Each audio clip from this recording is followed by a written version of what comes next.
Satoru is a failed artist at the age of 29, a coward who always runs away from the harsh reality. And then one day he was falsely accused of being the murderer of his mother, a kidnapper and killer. In a desperate effort to prove his innocence, he unexpectedly used his ability to turn back time, sending himself back to the past to find the real killer and make him pay for everything. This is Fujinuma Satoru, a 29-year-old struggling manga artist who feels a creeping fear. A fear of delving into his own mind where repressed memories and emotions are hidden, and this fear seems to deeply affect his art, leading an editor to bluntly comment that although his works have no clear technical flaws, they lack something crucial, unnecessary depth, because he needs to dig deeper when he draws, as his work is too constrained and fails to reflect his true self. This bitter criticism makes Satoru feel like he doesn't belong, especially at the age of 29, an age when many people have already established their careers, while he is still struggling with a part-time pizza delivery job just to make ends meet. Every day, the words, "if only I had done things differently," keep echoing in his mind. Yet they never carry any real sense of regret, only a passing excuse, a way to avoid facing his own stagnation because he is truly afraid of digging deep into his mind, where unhealed wounds still linger. And so his daily life drifts on, filled with short and superficial conversations at work, like when he prepares to go on delivery and his coworkers remind him to be careful, or when his high school colleague Katajiri Eri teases him not to sneak a bite of pizza on the way, a joke she repeats every time they meet, making Satoru wonder if it's some kind of humor only the younger generation understands. At the same time, he finds her rather strange, because she doesn't seem to have any special feelings for him, yet she always says the same thing, although he himself doesn't really care about kids that much. Until one day, while riding his scooter for a delivery, a strange feeling suddenly comes over him, an unexplainable anomaly, making him realize that the phenomenon he calls revival is happening again. He starts looking around, trying to identify what's wrong, what's about to happen, and then he sees a truck moving erratically, with the driver slumped over the wheel. At the same moment, a boy is running into the street, so Satoru acts on instinct. He turns his scooter to block the runaway truck, colliding head-on with another car coming from the opposite direction. Even though he knows he shouldn't get involved, he can't stop himself, and in that moment, his life flashes before his eyes like a film in slow motion. He thinks that nothing good ever happens when he interferes in other people's affairs, and that his death wouldn't really matter. But then he wakes up in the hospital, with Eri beside him. She happily tells him that he's been unconscious for 2 days, and fortunately he still remembers that he is Fujinuma Satoru, 29 years old. And the reason he's here is because of an accident while chasing after a truck. Eri explains that it's a miracle he's almost completely uninjured, and she reveals that the truck driver died of a heart attack while driving, while Satoru saved a child's life, an act that deeply impressed her because she was at the scene, and he was the only one who noticed something was wrong. Although Satoru humbly says that he just got lucky, Eri sees right through him. She remarks that he seems to be surrounded by a thin barrier, someone who doesn't easily open up to others and never smiles. But then, when he thanks her for reporting the situation to the manager, a faint smile appears on his lips and Eri immediately notices it. Then Satoru suddenly asked Eri why she was working, a question that surprised her, but which she willingly answered, saying that she had a dream, though she didn't say what that dream was, because she felt that if she spoke it out loud, it would become reality. Those words stirred a strange sense of nostalgia within Satoru. Later, when he was alone, he reflected on the revival phenomenon, an ability that forced him to rewind time by about 1 to 5 minutes before a tragedy occurred, as if someone was compelling him to prevent it. As a result, he had stopped many accidents, though sometimes, as in this case, the negative consequences ended up falling on him instead. After being discharged from the hospital and returning to his apartment, he was surprised to find his mother, Fujinuma Sachiko, there.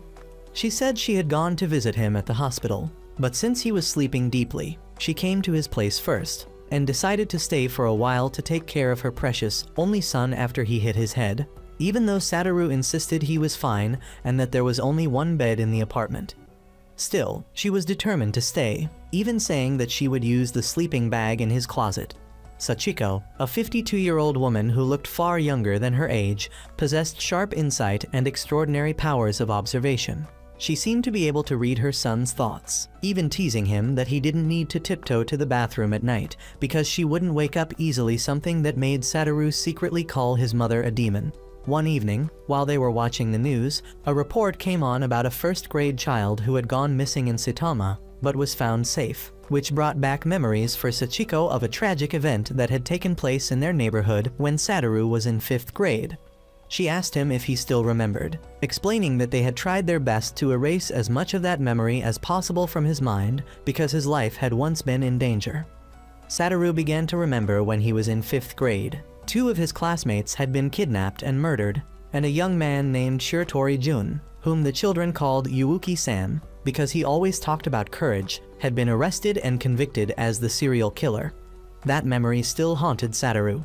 The next day, while Satoru and his mother were at the supermarket, the revival phenomenon happened again, confusing Satoru because he couldn't identify its cause. He asked his mother to look around for anything unusual, and with her keen eyes, Sachiko noticed a man in a car leading a child away. When their eyes met, the man covered his face and drove off, immediately giving her a sense that something wasn't right. Later, they ran into Eri, and Sachiko invited her over for dinner to have the curry she was planning to cook. During the meal, Eri discovered that Satoru was a manga artist and expressed deep admiration, saying that Satoru was like a respected friend to her. Words that left Satoru slightly embarrassed, while his mother teased them about their relationship. After Eri went home, Sachiko spoke to Satoru about what had happened in the supermarket parking lot, revealing that it was an attempted kidnapping that failed. This led her to connect it with the case from 18 years ago. The memory of Satoru's classmate, Hinazuki Keo, who always stayed alone in the park and was one of the victims, came flooding back into his mind. He remembered the last time he saw her and felt a deep regret for not asking her to walk home with him, something he wanted to forget more than anything, and perhaps something his mother had also tried to help him forget. Meanwhile, Sachiko began piecing the events together. She remembered the rental car's license plate, the way the man had covered his face when their eyes met, and the familiar feeling she got from his eyes. She realized she knew who that man was, and a shocking truth flashed through her mind. Perhaps Shiratori Jun had not been the real culprit. She immediately called an acquaintance, then returned home, knowing that the case was not truly over and that the real killer was still at large. She felt she had to talk to Satoru to tell him the entire truth. But she also realized that stirring up the past had put both her and her son in danger. The killer knew that he had been identified. At that very moment, the murderer attacked her from behind. She tried to grab her phone but failed. When Satoru finished work and returned home, he noticed that the door was unlocked, something unusual, since his mother was always careful. He called out to her, but there was no response. Then he stepped into the living room and was confronted with a horrifying sight: his mother lying on the floor in a pool of blood, a knife stabbed into her back. Satoru panicked, shaking her in desperation, but it was already too late. Her blood stained his hands, and just then, a neighbor came by to return some curry his mother had shared with her the night before. When she saw the scene, she screamed in terror. Moments later, the police arrived, finding Satoru with blood on his hands, and immediately identified him as the prime suspect. In that moment, Satoru's mind was filled with only one thought: everything was wrong. He didn't do it. Overcome with panic, he ran. As he fled from the police, the most powerful revival phenomenon he had ever experienced suddenly occurred. This time, it didn't send him back just a few minutes, it hurled him far into the past. When he opened his eyes, he found himself in a place both familiar and distant. He saw a childhood friend calling his name and realized he was wearing a school backpack. He had traveled back to the past, back to being an elementary school boy, just before the horrifying series of kidnappings began. Satoru found himself thrown into a chaotic, unfamiliar reality, his 29-year-old consciousness trapped inside his younger self's body. He realized he had time traveled to February 15th, 1988, an event he called the revival phenomenon. But this time, its scale was far beyond anything he had ever experienced, not just a few minutes, but a full 18 years. He found himself sitting in his old classroom, surrounded by childhood friends chatting excitedly about TV shows like Masked Men and Black, or video games like Dragon Quest Roman 3, names that evoked a long-lost era. A wave of disorientation washed over him. He couldn't even remember where his seat was. Absent-mindedly, he walked toward the desk of Hinazuki Keo, a quiet, solitary girl, and was immediately teased by his classmates, who joked that he liked Keo and that 2 weirdos like them would make a perfect pair. As the teacher took attendance, frantic thoughts raced through Satoru's mind. Why was he here? What on earth was happening? Was this reality? Because he was reliving a past from 18 years ago, a past he had tried so hard to forget. Overwhelmed, he pretended to have a headache to go to the infirmary, but instead grabbed his bag and ran straight home. A burning desire to see his mother Sachiko, the very woman he had just witnessed being brutally murdered in the future, drove his every step. When he reached home, he called out, "Mom," his voice trembling with both pain and relief. But she wasn't home yet. She was still at work. He stepped inside, feeling a deep nostalgia for everything around him.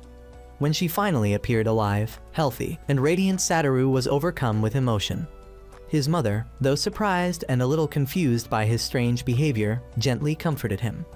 Dinner began with the humble Hamburg steak. She had cooked a simple dish that now held immense meaning for Satoru. It was the taste of peace, of family, of precious moments he had once lost and now had the chance to reclaim. He realized he had forgotten these small, happy moments and swore to himself that he would never let them slip away again.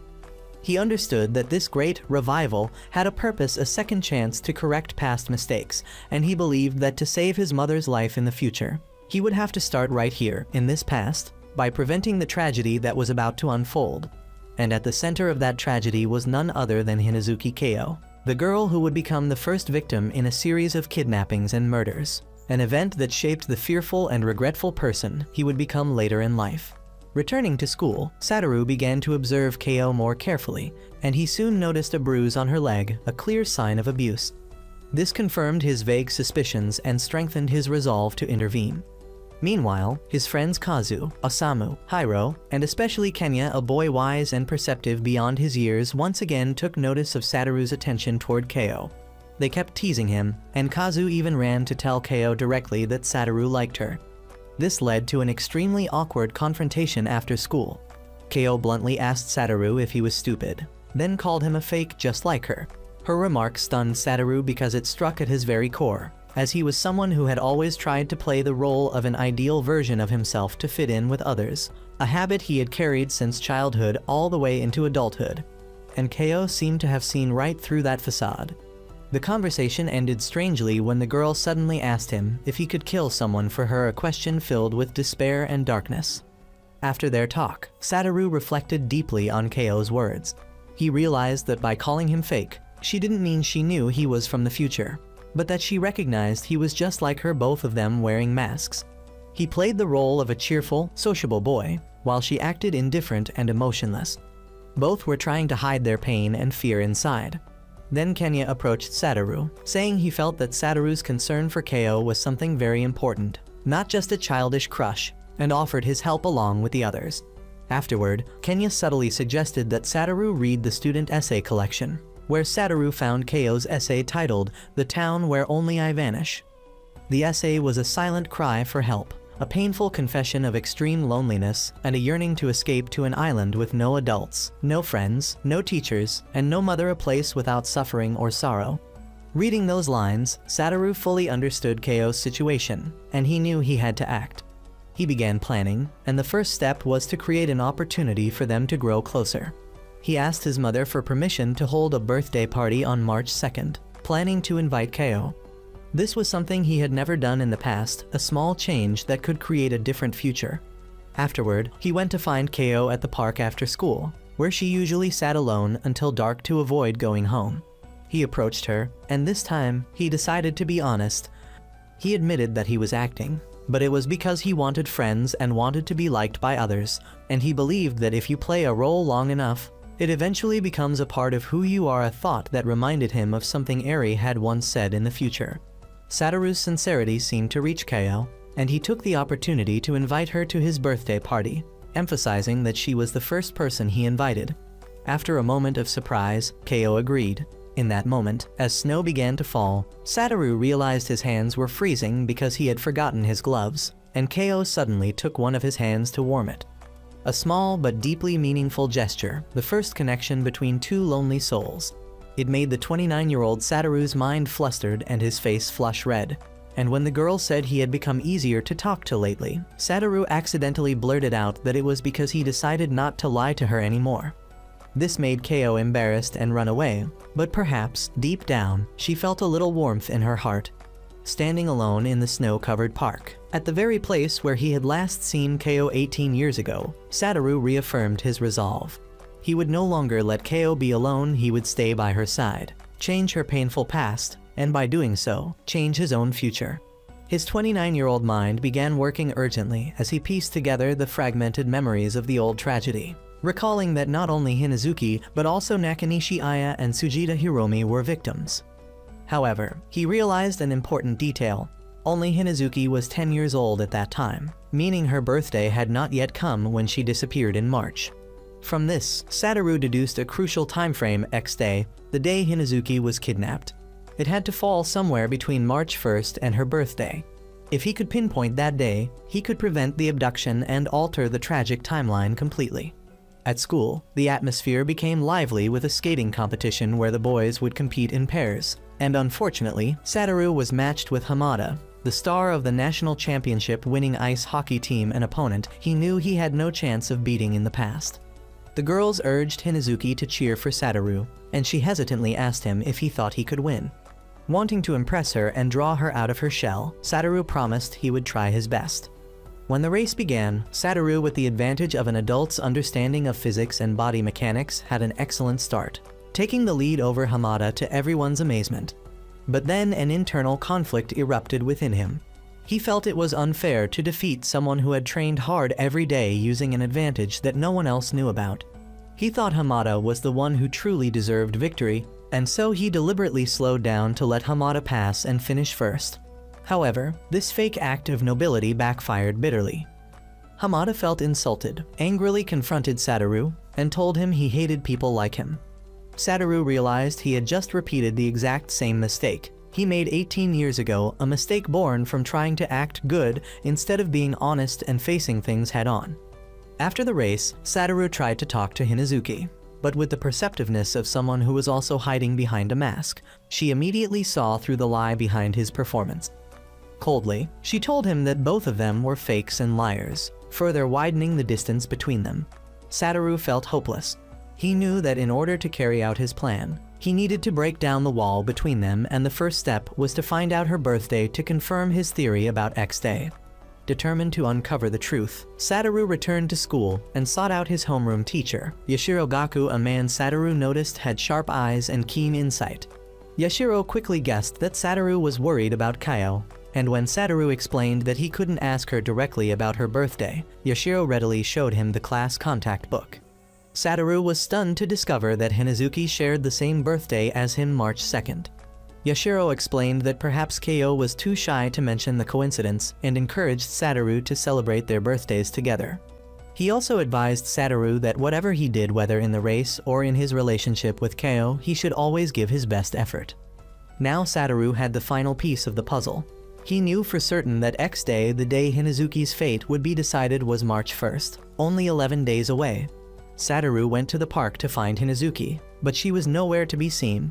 Instead, he unexpectedly encountered Shiratori Jun, the man the kids called Yuuki-san, who, in the future, would be wrongfully sentenced to death.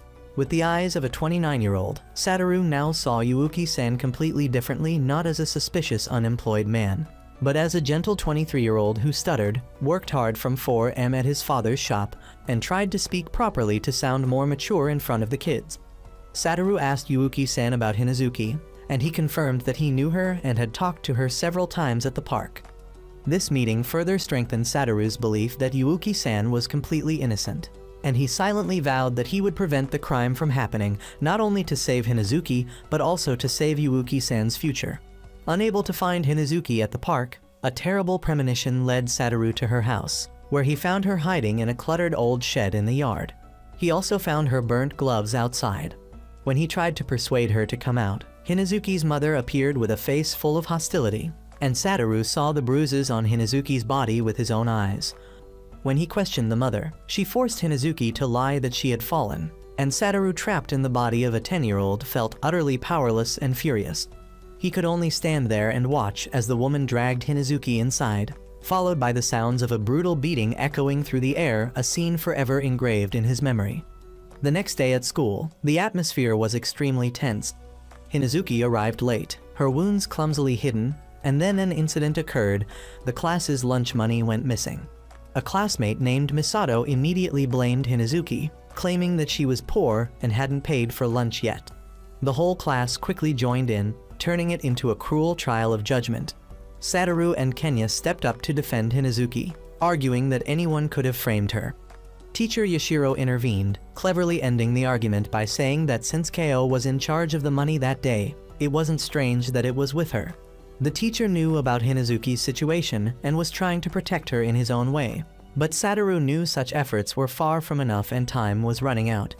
After school, Hinazuki thanked Satoru for defending her, and during their conversation, she told him about her long-standing grudge with Misato since 3rd grade, but also mentioned a beautiful memory of the sparkling Christmas tree at Misato's house during a Christmas party. Seizing the moment, Satoru came up with an idea. He suggested that they go see a Christmas tree together right now. Satoru led Hinazuki up a snow-covered hill where a solitary old tree stood, its branches shimmering with frost under the dim evening light, and he called it their Christmas tree. On the way, something miraculous happened. They saw a pair of red foxes playing in the snow, a sight Satoru had once witnessed alone in the previous timeline, but this time he was able to share it with Hinazuki. When they reached the top of the hill and stood before the tree, a comfortable silence enveloped them both. Hinazuki smiled and called Satoru an idiot because it was February, but there was no coldness in her voice anymore. Satoru responded with a promise that they would return here in the summer to see the tree again, a promise of a future he was risking everything to win back for her. With X-Day March 1st fast approaching, Satoru solidified his plan in his mind. He recalled the events from 18 years ago, remembering that on that fateful day, Ko had been standing alone in the park as usual sometime before 6 p.m., while he had gone to their secret hideout to look for the lost gloves. On the way, he had briefly seen Yuuki-san sitting alone by the river, and by the time he came back and passed through the park again, Hinazuki had vanished without a trace.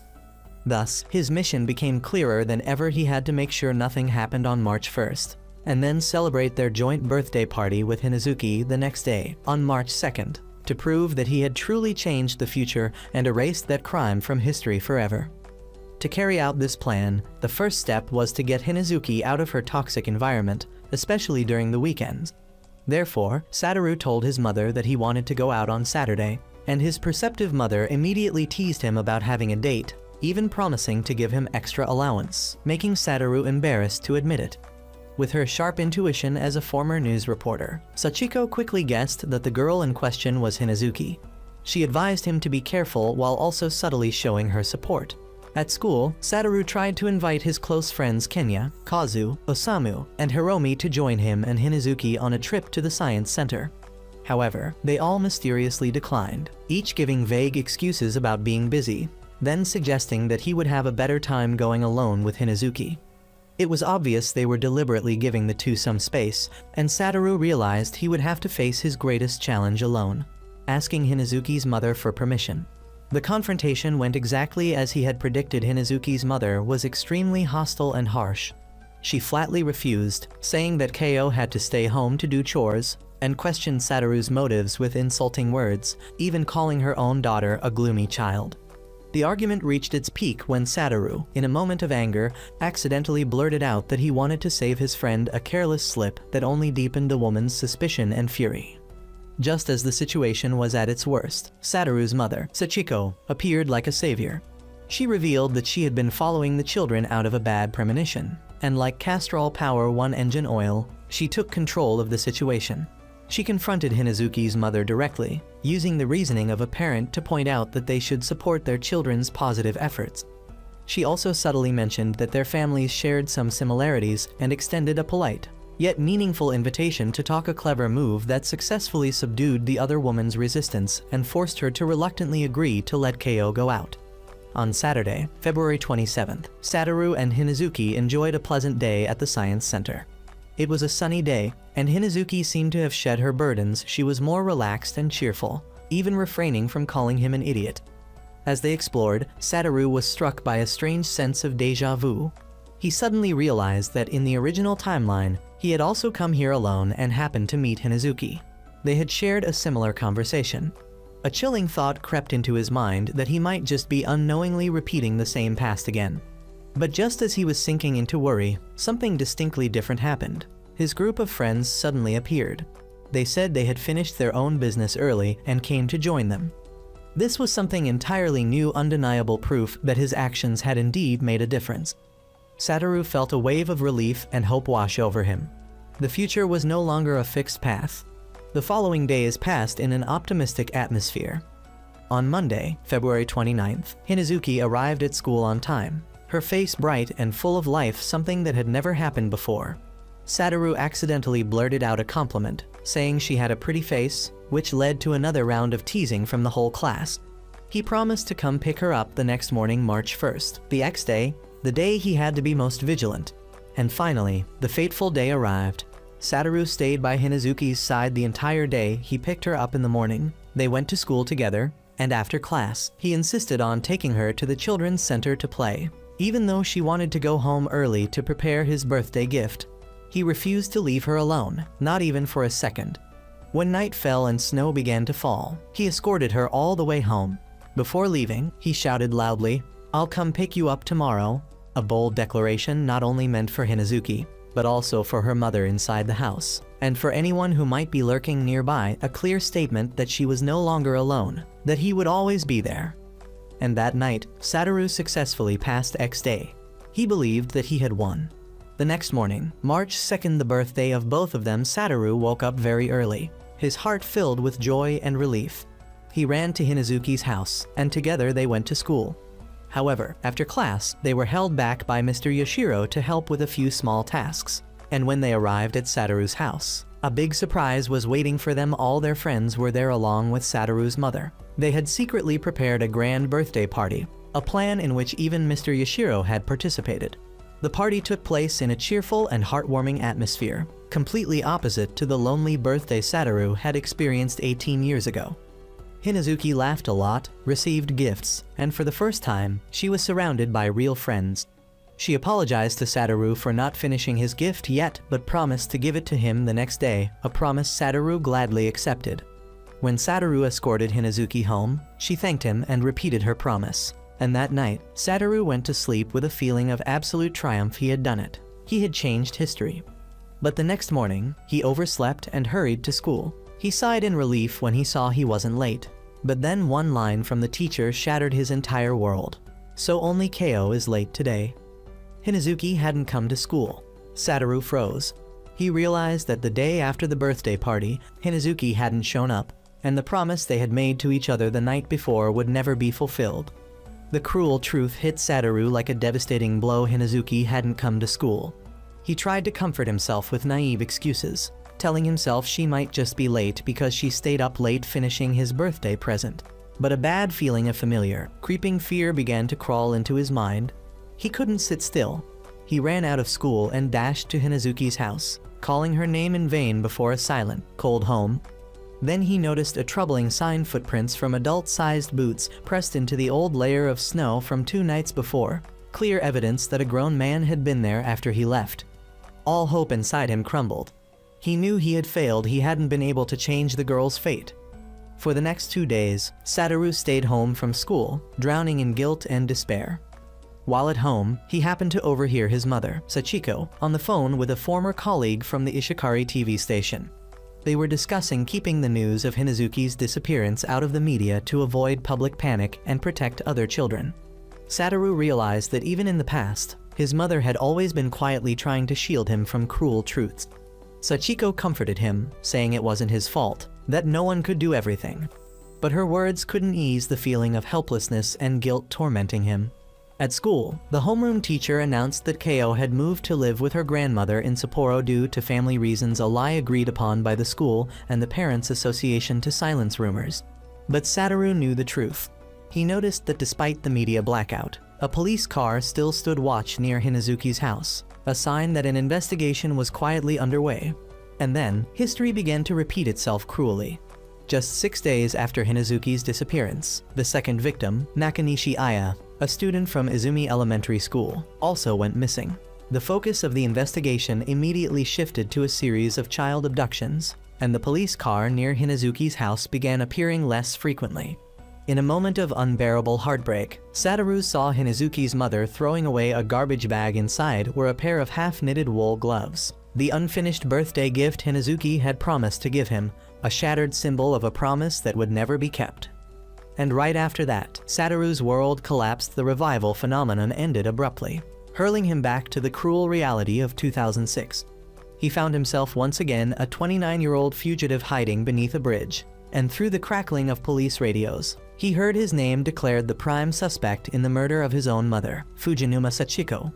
The cruel reality crashed down on him. He had failed to save Hinazuki, his mother was dead, and now he was a wanted man.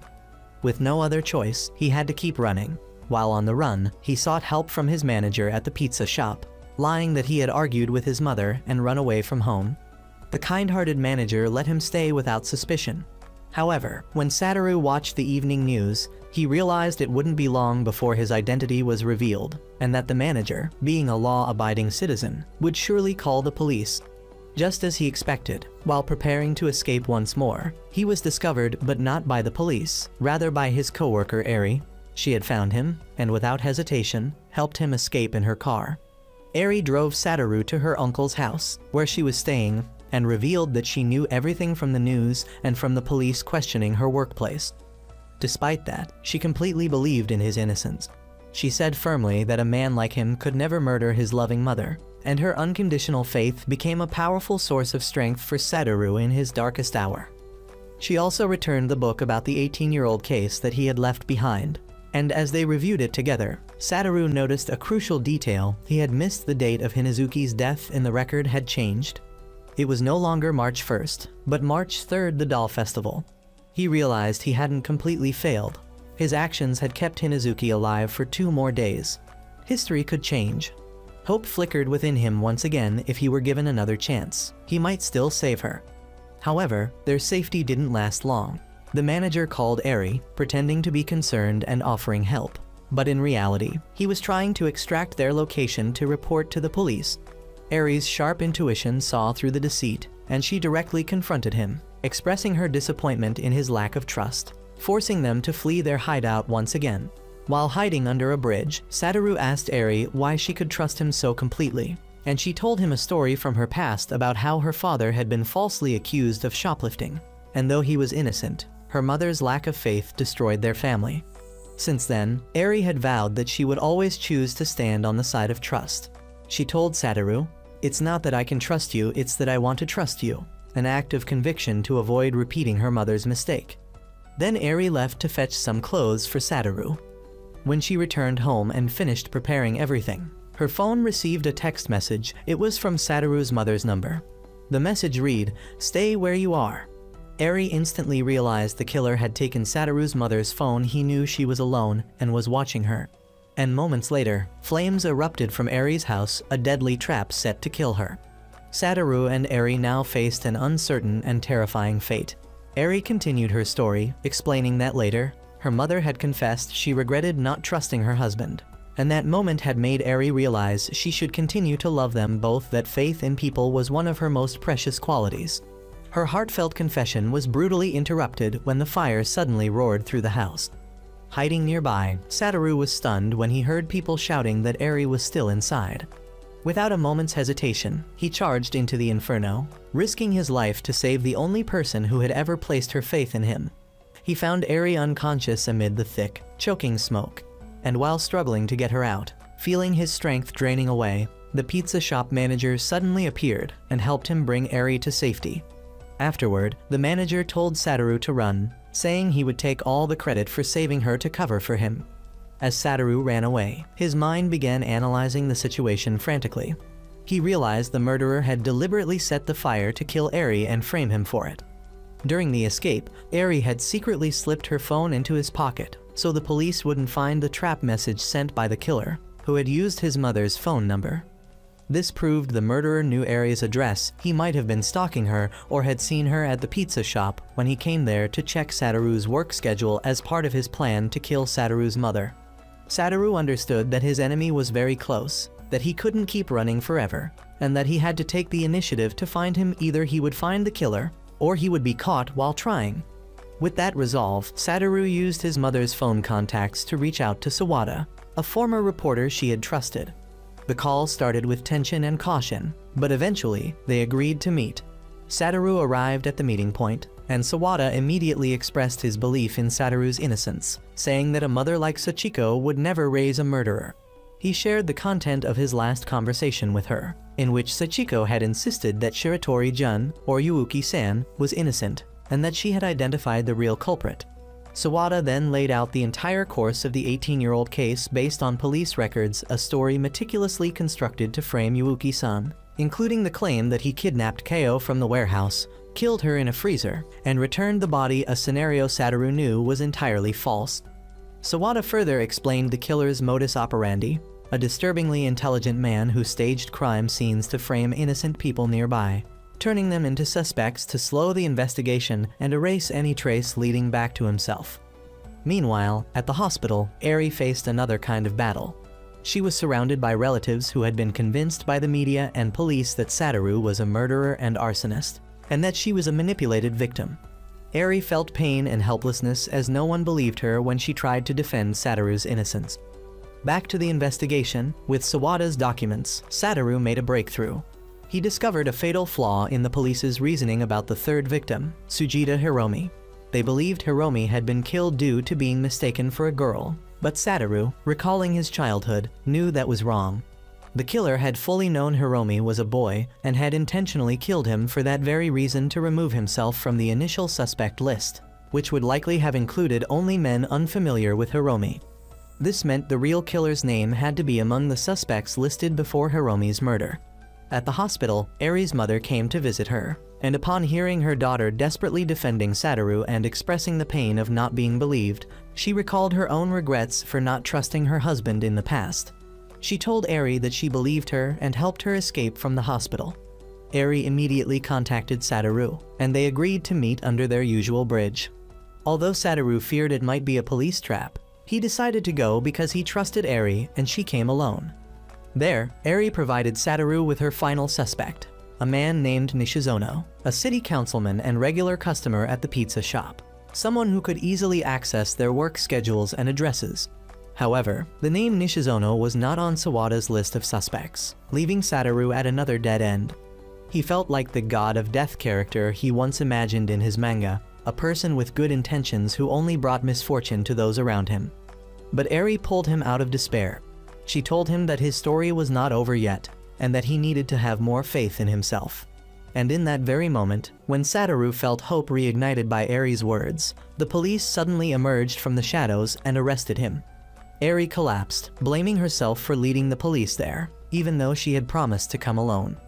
As Satoru was handcuffed and taken away, he knew this might be the last time he would ever see her. But instead of sinking into despair, he drew strength from her faith in him. He turned back and thanked Eri, saying that because she believed in him, he could keep fighting. A final farewell, a gesture of gratitude to the only person who stood by his side. In the moment of his arrest, when all hope seemed lost, Satoru's eyes swept through the crowd and stopped on a face, and in that instant, he recognized the true murderer, the one who had destroyed his life. An overwhelming despair and a fierce determination to make things right surged within him. He screamed in silent agony, begging for one more chance, one final return. And it was as if the universe heard his plea. The revival phenomenon activated one last time, hurling him back into the past, back to a pivotal moment. February 27, 1988, at the Science Center, the very moment his friends appeared and the timeline first changed. But this time, Satoru was no longer a confused child. He was a warrior carrying the memories of pain and failure. He told himself that this was his final chance. He had to succeed at all costs. Even if he had to act alone, even if he had to do ugly things, he would leave no regrets behind. Later, as the group was heading home, his intelligent friend Kenya asked Satoru about a book he claimed to have lent him, a detail Satoru could not recall, because it was a memory from 18 years in the future. When he got home, his deep thoughtfulness worried his mother, and he accidentally mentioned something from the future information about a direct train line to Yuno. It was a confusing remark for her at the time, but a crucial piece in the larger puzzle. The next day, February 29th, Satoru decided he could no longer act alone. He needed an ally. He used the non-existent book as an excuse to speak privately with Kenya, and in the empty hallway, Kenya revealed the truth.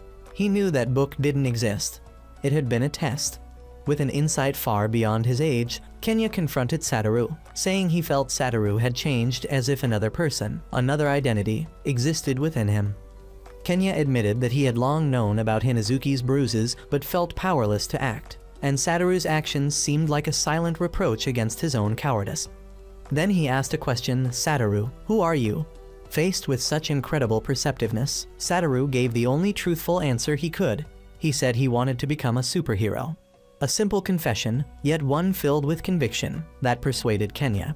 Satoru decided to place his full trust in his friend and revealed that Hinazuki was about to be murdered.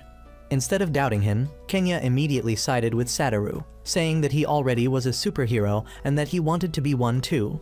From that moment, an alliance was formed. With a trustworthy ally, Satoru's plan became bolder and more assured. He sent Hinazuki with Kenya and Hiromi to the children's center while he went to meet Yuuki-san. Through clever questioning, he confirmed the location of Yuuki-san's father's room, and also learned that Yuuki-san no longer met with Hinazuki because she now had friends. Yuuki-san's genuine joy upon hearing this only further reinforced his innocence in Satoru's eyes. He understood that the killer had merely seen them together and decided to frame a gentle, trusting man. After the birthday party on March 2nd, when night fell, Satoru began to act. He sneaked to Yuuki-san's house and threw an ice block to smash his father's room window, a deliberate act of vandalism meant to call the police and create an airtight alibi for Yuuki-san on the very night of the crime. Then he hid near Hinazuki's house to watch her mother, and a dark rage rose within him. He considered eliminating her, removing the direct threat to Hinazuki, but Kenya intervened in time, reminding him that if he became a murderer he could protect no one, and pulled him back from the brink. Satoru then decided to carry out his final, most reckless plan. He would kidnap Hinazuki himself. He met her after the party and bluntly said, "I'll kidnap you now," and Hinazuki, with absolute trust, simply replied, "Okay." They went together to an abandoned bus, their secret hideout, where Kenya was waiting.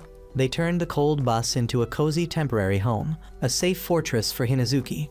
That night Satoru returned with cup noodles and they shared a late meal, a rare moment of peace, and Satoru promised Hinazuki a summer camping trip, a pledge to a bright future he was fighting to win back. The next day, March 3rd, they succeeded in keeping Hinazuki safe. Satoru knew that from this moment on everything was uncharted territory. The killer's actions and Hinazuki's mother had become unpredictable. At school, they involved Hiromi in the plan, and Hinazuki, with her cleverness, devised a way for everyone to have an excuse if discovered, proving she was no longer a passive victim, but a warrior at their side. Yet that night, while Hinazuki slept, someone came and left something, then departed. Satoru began the new day, waking early, and his mother, Sachiko, had quietly prepared an extra boxed lunch for him to take. He went to the secret base on the abandoned bus where Hinazuki waited, and they shared breakfast, a peaceful moment before the coming storm. On the way to school, Satoru unexpectedly met Nakanishi Aya, the girl who would have been the second victim, a reminder of what he was fighting to prevent. In class, he and his friends continued the charade. He pretended not to know where Hinazuki was, and later Satoru spoke with Mr. Yashiro, who revealed encouraging news. He had contacted the Child Welfare Center, and they would visit Hinazuki's home that very evening, a crucial step toward rescuing her. As planned, welfare workers with Mr. Yashiro went to Hinazuki's house but found it empty. Her mother had fled when she saw them. Still, Mr. Yashiro reassured everyone that Keo was safe, implicitly showing his faith in Satoru. Back at their base, Satoru told Hinazuki the news, and in that victorious moment she gave him the belated birthday present, a pair of wool gloves she had knitted herself, and the final promise was fulfilled, moving Satoru to tears. He felt as if he had waited his whole life for this moment. But their joy was short-lived. Hinazuki told him that someone had broken into the bus the previous night, and when they inspected a suspicious cardboard box, they found a set of murder tools, including charcoal for suffocation, spray cans, and other implements. Satoru realized at once that the bus was not a safe refuge, but the killer's stash, the place where he kept his implements. Aware of the imminent danger, Satoru made a decision. He would not run away anymore. He would confront it directly. He took Hinazuki back to his own home, and his mother. Mrs. Sachiko welcomed them with open arms. She did not scold them. Instead, she said she was proud of the children for bravely helping a friend, and she had cooked a large pot of curry as if she had known everything in advance. That night, Hinazuki experienced a real family life. She was bathed in a warm tub, her hair washed and cared for by Sachiko, and she slept peacefully in the living room together with Satoru and his mother, a night of love and safety she had never had before. The next morning, as they shared a cheerful breakfast, Satoru and his mother took Hinazuki back home. Upon seeing her daughter, the mother's anger exploded into a fury. She shouted, accused Satoru and his mother, claimed Sachiko had kidnapped her child and threatened to sue them. But Sachiko, calm and steely, faced her and asked a simple yet deadly question. Had she actually been looking for Keo for the past 3 days? The question exposed Akemi's selfishness and irresponsibility, driving her into a crazed state. As she reached for a shovel to attack her own mother, Satoru stepped forward to protect his mother. Sachiko looked Akemi straight in the face and told her bluntly that the only person she cared about was herself. At the height of the confrontation, staff from the Child Welfare Center arrived together with Mr. Yashiro, a plan Sachiko and Yashiro had arranged beforehand, and Akemi realized she had been trapped. She tried to drag Keo away, but was stopped by the sudden appearance of her own mother, Keo's grandmother, the woman she had long cut off contact with. Confronted by her mother, Akemi's hardened facade shattered. Her mother apologized for not being there to help her through the hardships of single parenthood, and that empathy completely broke Akemi down. She clung to her mother in the snow and wept like a child, calling Mom, a plaintive cry that revealed a multi-generational tragedy. Satoru noticed that Keo did not run to comfort her mother, because for the girl that mother was not a refuge, but the source of all her pain. Akemi was taken away to receive help. Mr. Yashiro praised Satoru, saying that his courageous efforts should not end in tragedy. His words were a great consolation to Satoru, sounding like something a father would say. Keo was placed in her grandmother's care and was truly liberated. When she left, she thanked Satoru a tearful farewell full of hope. Watching her go, Satoru thought of the essay, The Town Where Only I Vanish, and knew that now Keo would no longer want to disappear. She would walk her own path toward a bright future. With Keo safe, the mission was accomplished. But Satoru felt an emptiness because he knew the killer was still out there, and that the next targets would be Hiromi and Nakanishi Aya. He began planning the next mission. He tracked Nakanishi Aya to learn her routines, and once, by chance, he and his mother hitched a ride with Mr. Yashiro. During the trip, Satoru accidentally found a box of candies in Yashiro's storage compartment, a small but odd detail, and Yashiro explained that he used them as a substitute for smoking. Satoru then decided he could not act alone anymore. He brought Kenya to their secret base on the abandoned bus and revealed the whole truth. He believed a serial killer was targeting children, and rescuing Keo from abuse was only part of a larger plan to stop that murderer. Kenya admitted Satoru's story sounded crazy but chose to trust his friend. He said the important thing was not whether the story made sense, but whether he believed Satoru, and he chose to believe. Hiromi then joined their alliance. All three were willing to do anything to help, and with the support of his friends like-minded superheroes, Satoru no longer felt alone. He recalled with remorse the words, "If only I could have saved her," that he had sobbed to his mother 18 years ago, and he vowed never to let that happen again. He would save everyone. And their final plan began. They decided to proactively approach Nakanishi Aya, so Satoru and Hiromi went together to the places Aya frequented, not knowing that their other friends, Kazu and Osamu, out of curiosity had secretly followed them. At the elementary school graduation, Satoru reflected on his original life in 1988, a life haunted by the losses of Keo, Hiromi, and Nakanishi Aya, and a sense of guilt that had carved a deep hole in his heart. Mr. Yashiro's speech about filling the gaps in each person's soul resonated deeply with him. Now that Hinazuki Keo was safe, Satoru's mission shifted to the next target, Nakanishi Aya. He and his companions Kenya and Hiromi approached Aya, and after an initially awkward conversation about piano and Shakespeare, they invited her to visit their secret base. Aya at first thought it childish, but she was drawn in by Kazu's sincerity and enthusiasm, which he protected as a symbol of adventure, and from that a friendship blossomed. Aya began spending time at the base, escaping her loneliness, and Kazu volunteered to escort her, coming every day to pick her up after cram school. A pure, lovely relationship formed. Meanwhile, Hiromi also found his own happiness. He confided to Satoru and Kenya that he had always felt lonely because his parents came home late, but taking part in the mission to fill the gaps for Keo and Aya helped him fill his own emptiness. With the three original victims now wrapped in friendship and no longer alone, Satoru felt as if his mission had been accomplished. However, an unease remained. He realized he had only saved the victims, not caught the killer, and that the killer, stripped of his intended prey, would surely search for alternative targets.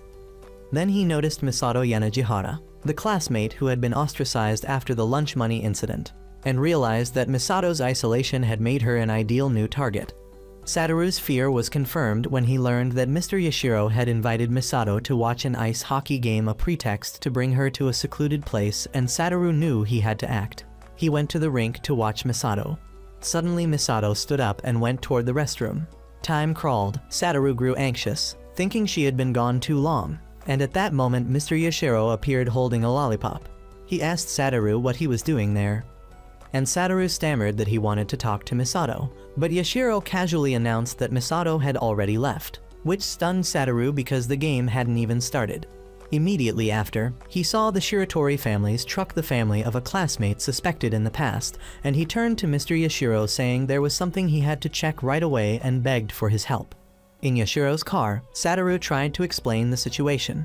He spoke of their detective game and their friends, a cover for their efforts to protect lonely children. He explained that they pretended a kidnapper was lurking and sought friendship with girls who were often alone. Yashiro listened and praised Satoru, saying it didn't matter if they were only playing if it produced real results. But then the conversation took a worrying turn. Yashiro praised Satoru's spirit and courage for recognizing Misato's loneliness. Satoru confessed that he only knew that because Hiromi had told him, and he felt guilty for indirectly using Misato as bait to lure the killer out. Yashiro comforted him with a twisted philosophy, saying that using bait was a legitimate tactic, and that Satoru's recent unusually friendly behavior toward everyone was all part of that purpose. Satoru then voiced his own thoughts that he wanted to fill the void in everyone's hearts, both his own and others, and in that instant, he realized his fatal mistake. Those were the exact same words Yashiro had used in his graduation speech in the previous timeline.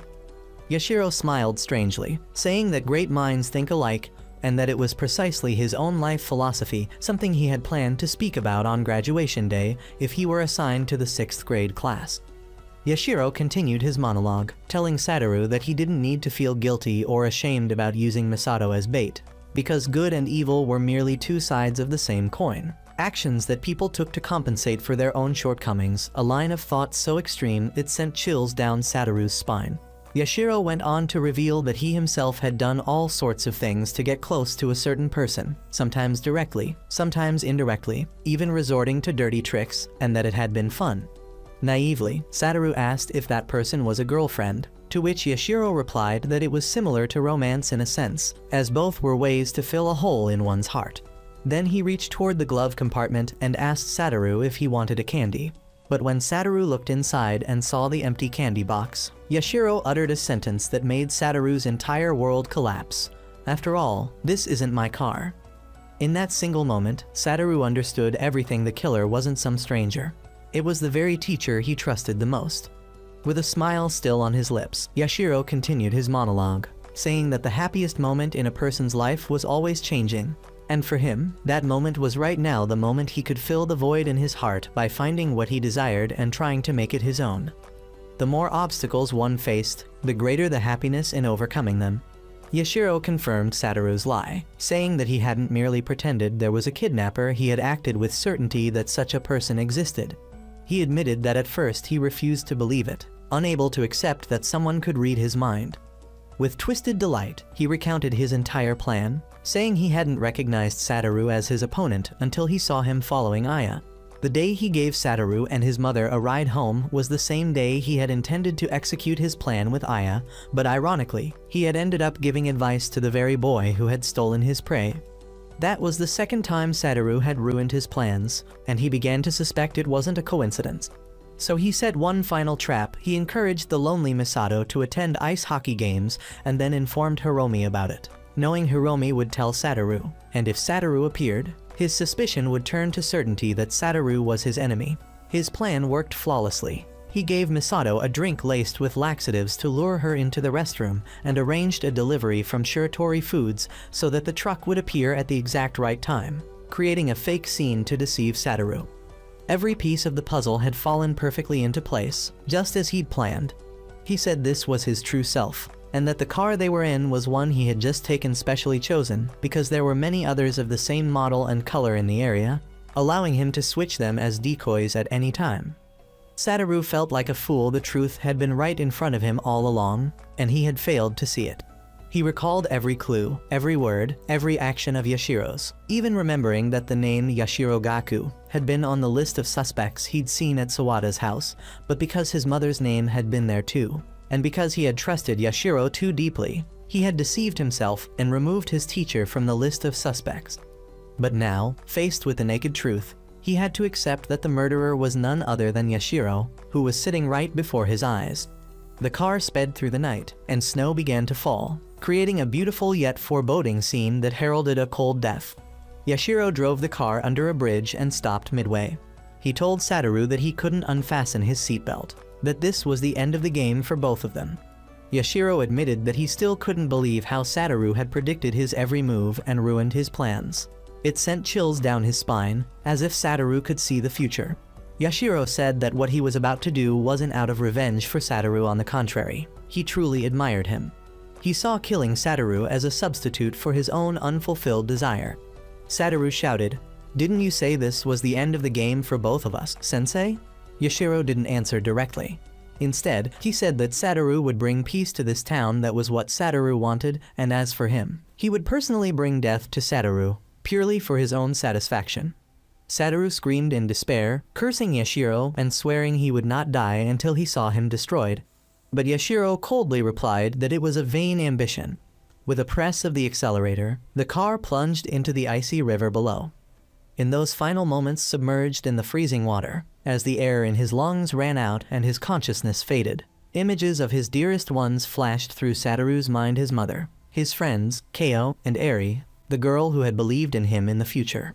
He was freezing, helpless, and seemed to have been swallowed by fate once more, sinking deep into the cold darkness. In a chilling monologue from the murderer, Gaku Yashiro began his story with a memory from the past, a glimpse into his twisted, psychopathic nature.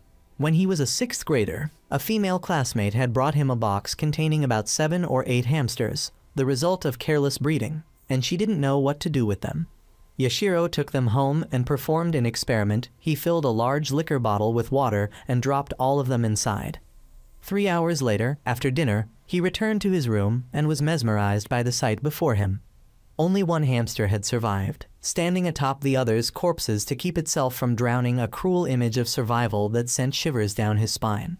He decided to keep that hamster and named it Spice. The event reminded him of the parable The Spider's Thread, a story about a sinner named Candida, who was condemned to hell but had once performed a single act of mercy by sparing a spider's life. Because of that, the Buddha sent down a thread from heaven to save him. But as Candida began to climb, he kicked away the other sinners who tried to cling to the thread, and in that moment, it snapped, causing him to fall back into the depths of hell. Yashiro continued, explaining that ever since meeting Spice, he began to see spider threads hanging above certain people's heads, and he would kill anyone he saw with that thread until one day, a boy named Satoru ruined his plans. Then, a spider thread appeared above that boy's head as well.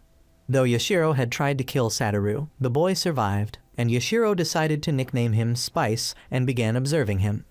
The story then shifted to the present, where Satoru finally woke up after 15 years in a coma. His mind was still that of an 11-year-old, but his body had grown into that of a 26-year-old. He felt confused and disoriented in a world so different, a new era he had never known. His mother, Sachiko, with extraordinary love and perseverance, had spent the past 15 years dedicating 4 hours a day caring for his body, ensuring that his joints and muscles would not atrophy.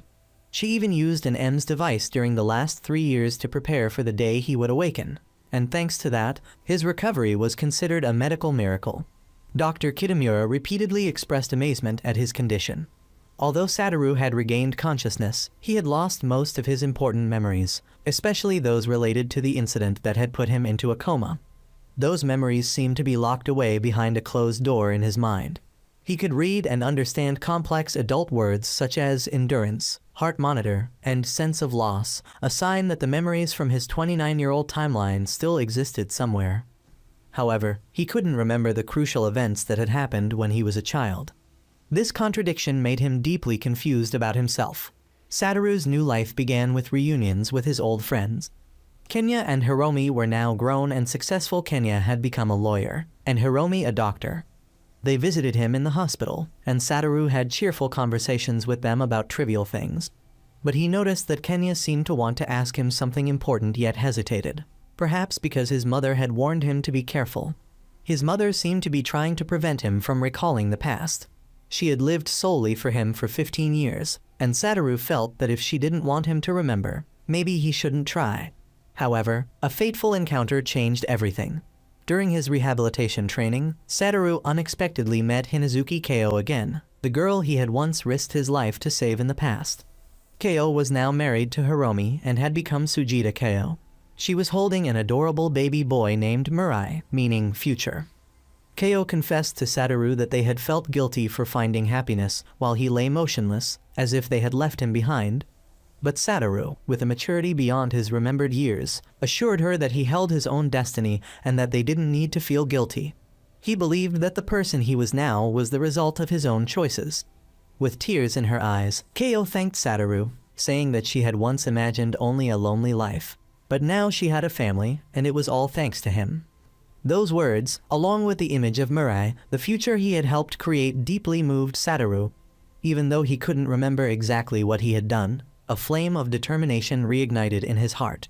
Driven by a newfound purpose, Satoru threw himself seriously into rehabilitation, asking the doctor to double his training schedule, hoping to be able to walk outside as soon as possible. During this time, he also befriended a little girl named Kumi, who was being treated for leukemia and was about to undergo surgery. Using his own experience, he encouraged her to be brave, telling her that to find courage, she should imagine the smiles of those she loved, and of course, she herself must smile too. This pure friendship showed that Satoru's kindness and desire to protect others had never changed. However, his sudden fame also attracted the attention of paparazzi from gossip magazines, who secretly photographed him in the hospital courtyard. Someone had to intervene to protect him. This nuisance set the stage for the final encounter. One day, a strange man appeared, introducing himself as Nishizono Manabu, a politician. Yet Satoru felt a strange sense of familiarity. Then the man revealed his true identity. He was Gaku Yashiro, Satoru's 5th grade homeroom teacher, the murderer who had tried to drown him 15 years ago. Even though Satoru hadn't yet regained his memories, he still talked with him. Yashiro explained that he had changed his name after marrying into a politician's family and had now inherited his father-in-law's political career. He even revealed that he was the one who had arranged for Kumi to be admitted to that very hospital.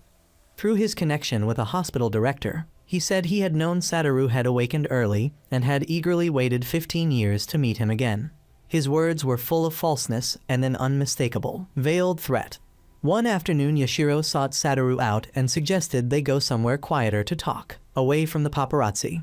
He led Satoru to a secret elevator and brought him to the hospital rooftop, a secluded, forbidden place whose setting reminded Yashiro of the secret base Satoru and his friends used to have. And there, on the windy rooftop, facing his mortal enemy, Satoru played his final card. He declared that he had recovered his memories.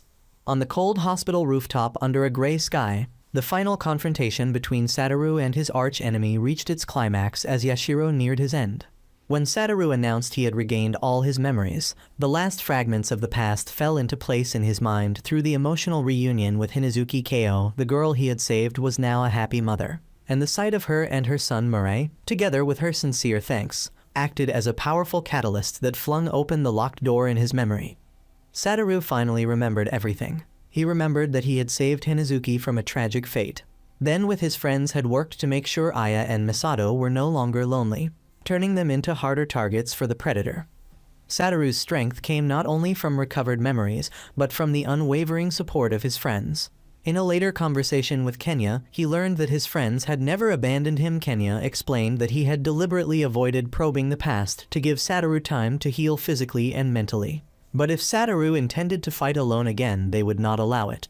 Kenya revealed that during Satoru's 15-year coma, Satoru's brave actions had become an inspiration to everyone. Hiromi, after visiting Satoru in the hospital, became a doctor, and Kenya became a lawyer and continued cooperating with Sawada to search for the assailant who attacked Satoru. They had grown from children into strong adults, all eager to catch up with their hero and fight alongside him. Kenya's words echoed in Satoru's mind like Eri's words about wanting to trust someone for her own sake. And Satoru realized the truth. He was not alone, he had allies and true friends he could rely on. Bolstered by that confidence, Satoru confronted Yashiro, who remained, as he had been 15 years before, obsessed with the idea that Satoru could predict his every move. As if Satoru could see the future, and Satoru confirmed that fact. Instead of showing fear, Yashiro laughed eerily and revealed his final plan, an elaborately staged scheme to drive Satoru to death. He knew Satoru was secretly recording the conversation, perhaps calling Kenya, but he did not care, because the statute of limitations for the 15-year-old case had expired, and he insisted he would commit no further crimes. Instead, he had manufactured a new crime. He revealed that Kumi's Ramen 4 bag, the leukemia patient Satoru befriended, would be infused at 4:30 p.m. with a deadly muscle relaxant, and Satoru's fingerprints had been planted on the bag. Yashiro's scenario was that Satoru, in an act of mercy killing for a frightened young girl facing surgery, had acted and was then tormented by guilt and committed suicide by rolling a wheelchair off the rooftop, a perfect, inescapable trap. Yashiro forced Satoru to choose, either reveal the secret of seeing the future to gain a slim chance to save Kumi, or remain silent and let them both die. But time had run out, and Yashiro believed he had won, convinced that Satoru's words about the future were nothing but lies. However, Satoru turned the tables with a psychological strike. He recalled a conversation with his mother, who had realized he regained his memories when Keo visited. She hadn't tried to stop Keo because she knew Satoru had grown up and needed to face his own past. Satoru was inspired by the philosophy of filling the voids within oneself, a lesson once taught to him by Yashiro. Looking straight into his enemy's eyes, Satoru explained that their game had ended long ago, and the true winner was him because he had saved everyone. Hinazuki Keo, Nakanishi Aya, Hiromi, and even his own mother, whom Yashiro had killed in the original timeline. He revealed his greatest secret, that he had relived his life many times, and because he knew Yashiro's future, he was able to destroy all of his plans. That was the reason why Yashiro couldn't kill anyone connected to Satoru, including Satoru himself. For 15 years, Yashiro hadn't killed him not because he couldn't, but because he didn't want to. Satoru had become Yashiro's reason for existence, his purpose in life, his hope, the only person in the world who could fill the emptiness in his heart. Satoru had stripped Yashiro of his purpose as a killer, and replaced it with his own existence, and thus, Satoru had won. These words pierced deeply into Yashiro's hollow soul, completely shattering him. In a fit of desperate rage, he lunged forward, shouting that he would win again. But Satoru pushed his wheelchair toward the edge of the rooftop. Yashiro didn't realize he was stepping into the final trap. He rushed forward to grab Satoru, but then understood he had been waiting for this moment too long. He let Satoru fall. Watching Satoru plummet, Yashiro unconsciously smiled a twisted smile of release, because he believed he couldn't live without Satoru. And then, he threw himself after him. But it was a fall carefully planned. Below, Satoru's friends Kenya and the others had already set up a massive air cushion. Satoru was saved, while Yashiro was caught on the spot and arrested for attempted murder. Satoru's perfect plan, built on absolute trust in his friends and a deep understanding of his enemy's psychology, had succeeded. In the days that followed, Satoru reflected on the 15 years he had lost. He no longer saw them as a loss, but as a treasure, because in a world where he had been erased, his friends had been able to live full, happy lives. In the end, he became a manga artist, and his work My Hero was a reflection of his own life. He found peace and no longer experienced the phenomenon of revival. And to make the life of the time traveler even more beautiful, on a snowy night beneath a familiar bridge, he met Eri once more, the girl who had believed in him unconditionally. Their reunion marked a new beginning, a future he had fought with everything to obtain. Satoru had truly filled the emptiness in his heart and had become a hero in every sense of the word. The anime ends here. Goodbye.